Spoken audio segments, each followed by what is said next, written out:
And one of the things that Stoicism talks about is that we will suffer if we cling to the notion that we can control external events. But we also see that he overvalues other people's opinions. For our viewers, just to define what these are. So strap in, everyone. Let's dive into the philosophical mindset.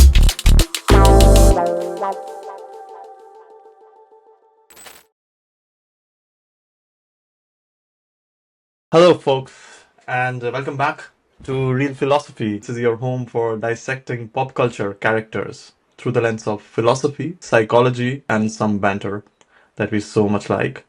I'm Vishal, and I have my good friend and co-host Mohit with me. And today we have a very exciting episode featuring one of TV's most, shall we say, idiosyncratic characters, right? Idiosyncratic, mercurial, downright neurotic. Everyone buckle up, because today we're talking about the undisputed king of frustration. We're talking about no other than George Costanza from Seinfeld. Yeah. There is arguably no character on television who embodies insecurity, wit, self-deprecation, and comedic genius quite like George, I think. I am 100% sure if Jason Alexander had not done this character, it would not be so legendary and unforgettable, right? And I think no one can deny it, whoever is a fan of Seinfeld or not, that he has left an indelible mark on sitcom history. An episode on Curb Your Enthusiasm where Larry David wants to work with Jason Alexander, knowing fully well that he can, because he's not landed any work Yeah. because of his amazing role at at Seinfeld. But Vishal, where do we even begin with George's chaotic worldview? I mean, his near constant anxiety, his open displays of neurosis. The guy is so riddled with insecurities that even the Yeah. small tasks becomes Herculean for him, right? Many times. But again, I mean, it must be said that at the same time, he's got a flair for bizarre creativity and comedic insanity, right? Okay, so what we're gonna do today is we're gonna journey through his psychological makeup and figure out how we can cut his personality through different cuts of philosophy. So strap in, everyone. Let's dive into the philosophical mindset, or lack thereof, of, of George Costanza. So I want to talk about like one of my favorite characters, and in my opinion, one of the most George-centric episode, which was called The Opposite. I remember in the story, he realizes that whatever he has been doing so far, it's not working out for him, right? And his instincts are leading him to a very mediocre and not the life that he wants to lead. And then one day he wakes up and decides that I'm going to do the exact opposite of what I've been doing. And it should give him success and it should make him happy. And astonishingly, it works. He lands a girlfriend, he lands a job, and the only thing that he did was he just inverted his impulses. That was a crazy episode. I mean, I can still picture that scene from the coffee shop. I can still picture him walking up to that lady saying, "My name is George. I'm unemployed. I live with my parents." And of course, there's a certain expectation when one says that statement. Here, the expectation was that he'd be shooed away. But Pat comes to Yeah, reply, "Hi, I'm Victoria." Right? yeah. Yeah. So, I mean, George's unusual honesty through the lens of the opposite, I mean, I think suddenly becomes a stroke of genius, and something that we should delve into a little further, right? Yeah, yeah, absolutely. And if I have to put it into a philosophical pigeonhole or framework, we think about Stoicism and specifically Marcus Aurelius, right? And he had this whole book about meditations in which he talked about the dichotomy of control.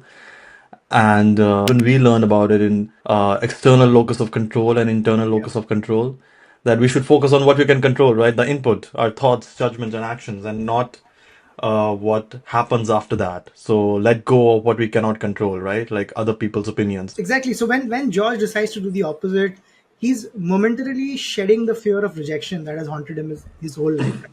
He's basically saying, "Fuck this, I'm done. I'm just Yeah. gonna, I'm just gonna be myself," right? So he's stopping that endless overthinking, the mental masturbation, so to speak, that you do before even a small action, right? Which sort of results in a lot of anxiety, it results in a lot of frustration, and which is where he comes up with this principle that if every instinct is wrong, then maybe the opposite Yeah. is right, right? So again, Yeah. of course, how he portrays it, it's basically a comedic reinterpretation of letting go of the uncontrollable, which is everyone else's judgment. And it's quite interesting that throughout all these seasons, we see George's personality evolve, but we also see that he overvalues other people's opinions of his life too much. And one of the things that Stoicism talks about is that we will suffer if we cling to the notion that we can control external events or the judgments of others. So Correct. in a way, this episode, the opposite, it's a liberating moment for him, right? He's no longer shackled by that fear of rejection and perception. That's right. That's right. For a fleeting episode or two, he seems unstoppable. Right? He lands a job with the Yankees. He has a girlfriend, God Yeah, knows how, and because he's no longer letting social fears run his life. Right? That's the idea. Now let's shift gears from ancient Greek philosophy to psychoanalysis. Let's talk about Sigmund Freud and his structural theory of the psyche, which is where he hmm. introduced the three terms, which is id, superego, and ego. Oh yeah, uh, for our viewers, just to define what these are. So id is basically the reservoir of unconscious psychic energy driven by the pleasure principle. yeah, It wants immediate gratification of our base urges, right? For example, yeah. anything to do with sex, hunger, something which is very primal. Very George. Yeah, very George, right? That's the id, right? There's the superego, which is the internalized moral standards and societal rules that counterbalance the id. Of course, very necessary. There's a certain way that the society behaves, is supposed to function. You will just Yeah, be an animal if you would not have a superego, right? And finally, the ego, which is really the reality-oriented mediator, sort of, between the id and the superego, and that is actually something that decides what the course of action will be by balancing out the id and the superego. imagine that you're in a meeting at work and you suddenly are hungry. So the id will say, eat right now. And superego will say, no, you can't do it right now, you're in a meeting. And then your ego will find a solution. Okay, we can wait for the lunch break and then we eat. So this is the Yes, balancing act. but then George is George, and he's obviously Yeah, yeah, he yeah, fails at this yeah, balancing act tremendously to our yeah, joy, right? His id is filled with impulses. They win out more often than they of should, course. right? One example, if you remember, there's this episode where George is in bed and he tries to combine food, TV, and sex. Oh my God, It's one of yeah. those I most remember that. outrageous moments where I think while doing a move, he tries to have a sub while listening to the radio or something like Yeah. that. That's absolutely crazy. His superego sometimes overfunctions, right? So it is morally feels so guilty and he Mhm. overthinks so much because he's thinking about the rules of the society. But then his ego is weak, so he fails to navigate. One of my favorite episodes, if not the favorite, is the marine biologist, right? Where Yeah, if you remember, Jerry casually tells a woman from college that George is now a marine biologist, which is a lie, yeah, right? yeah, And George, who is propelled by his its desire for admiration, decides to keep the ruse going, right?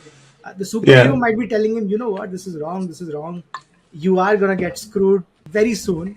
But George's yeah. ego rationalizes is saying, what's the harm? Let's go for it. I remember the dialogue in that episode. The sea Yes, was angry that day, my friends. he was angry. Right? And it revealed many new facets of his personality, I remember. Yeah. Yeah, just to digress here, but one fun fact about the show, they didn't really have this monologue till the Hmm. last day, and I think Larry and Jerry, they just sort of built this in a day, and they really were Wow. expecting Jason to at least take a couple of takes, right, to get this right. But being Jason, He he just did it. just he just murdered it. Yeah, he just Of killed it. course. Yeah. Of course. So yeah, I mean, and if you another lens to sort of see Costanza is that the or his comedic genius rather is due to these Freudian misfires, right? When Hmm. he's pinned between the primal urges of id and the Yes. stringent demands of the superego. So Seinfeld, I think the whole show capitalizes on every meltdown of this creation of this Yeah. imbalance. Right? Whether it's lying about a job, leaving cheap tips, or forging his way through so many million different awkward situations, I think George's psyche remains an open book for us to analyze and laugh at. Another thing that George really, really likes to do is lie, right? He's Oh, lying. That's yeah. his Art Vandelay or numerous other personalities that he's built in his head. But let's talk about Immanuel Kant. I remember Immanuel Kant famously argued that lying is absolutely prohibited. It's never acceptable, no matter the circumstance. And he reasoned that if everyone lied all the time, communication would break down completely. He That's right. also believed that lying inherently disrespects the humanity of the person being lied to Mhm. by creating them as a means rather than an end, because you're just not respecting them for their time, right? Very, very profound. I don't know how do we follow that, but like not In lie real life, ever. no. That's crazy. But again, of course, we can easily guess that George Costanza is indeed the poster child of not following Kant's For moral sure. laws. Think about all those times he conjures those wild stories, lying about being an architect, marine biologist we already spoke about, importer exporter of I think latex goods, or a big shot businessman, and he always thinks these lies might give him social currency. Yeah. But that it's almost invariably backfires, right? Yeah, yeah, And of here, course. Immanuel Kant would come and say, "Oh, that's the moral universe reasserting itself. That's the arc of the universe." And another angle is lying would always lead to consequences that you cannot control or predict. And Correct. that unpredictability alone is a sign that lying is a moral misstep. It tangles you in deception. I mean, Vishal, I think let's talk a little bit about some of our personal favorite episodes. There's incredible 9 seasons, and so many So many. episodes that we can talk about. Another episode that I personally love a lot is the Marble Rye, Oh where yeah. George wants to impress his fiancee Susan, Yeah. who also meets such a tragic end, if you recall. Yeah, I And know. he brings that rye bread as a gift, but then panics and Yeah. takes it back when they suspect they won't serve it. So, I mean, that personally for me was crazy. It's a thing that you would expect from George, and he doesn't disappoint. I think one more, and this I love this. I love this, and I apply this in my life, which is the theory of the worlds colliding, Oh yeah, right? absolutely. And where, if you remember that episode where I think Jerry suggests to Elaine, because Elaine is looking for a friend to go Oh, to for the yeah, movies, and he says, "Why don't you ask Susan?" And she does, and I think she ends up having a good time with her, etc. And yeah. then George comes in flailing around how he usually does into his breaking into his break dancing moves, and then says, "Jerry, the worlds are The was colliding. The yeah, worlds are yeah. colliding." I remember. And then Jerry, he doesn't know this theory, right? And then Kramer comes Yeah, in later and talks about how, we are. I mean, all the world's a stage, right? We are all yeah, different people with different people, and yeah, uh, and yeah, he's very right in saying that you are killing the with George, was it? You're killing the friend George, yeah. or Relationship George. There's relationship relationship George. George. I think it's quite right. We, like you said, right, rightly said that the world is a stage, and we wear different masks for different social circles. And George is basically revolting against these circles blending, and his identity collapsing. It's comedic, but I think there's a grain of truth there, and this is like yourself. Even I try to apply this to my life because you are different people with different people. But I think one thing we should also talk about is just the physical comedy that these guys do, right? I mean, of course, there is the brilliance in the storytelling and the dialogues. Of course, uh, Jerry and Larry, you can't ask for a better team in terms of that. But you couldn't have asked for better actors as well. Like Jason, the way he went about this character, we already spoke about his arms flailing about, and him screaming at the top of his voice for the smallest of things. I feel he's, from a comedic Yeah, physicality point of view, probably at par with Michael Richards. yeah, and which is saying a lot, right? Because Kramer is a master of slapstick. Yeah. But Jason Alexander, for sure, is genius with his micro expressions and the gestures of frustration, which so define character of George, right? Yeah. And every meltdown is an event, and it's a sight to behold, for sure. So the big question is, what can we learn from this enigmatic character and his comedic errors, or is he purely an avatar of what not to do? Uh, See, I think we can learn a ton, right? Both in a cautionary sense and in an oddly inspirational sense as well. Cautionary because we see how lying, overthinking, anxiety, being dominated by insecurities, wanting to be liked all the time, etc. So we know how much of a havoc that causes, right? Yeah, See, and inspirational because I think of George's rare moments of success, such as the opposite. I think it tells everyone out there that there is hope. Yeah, yeah. Yeah. I think that's a great point. And if there's a gift or a comedic gift that George has given us, it's that we are not alone in our Mhm. neurosis.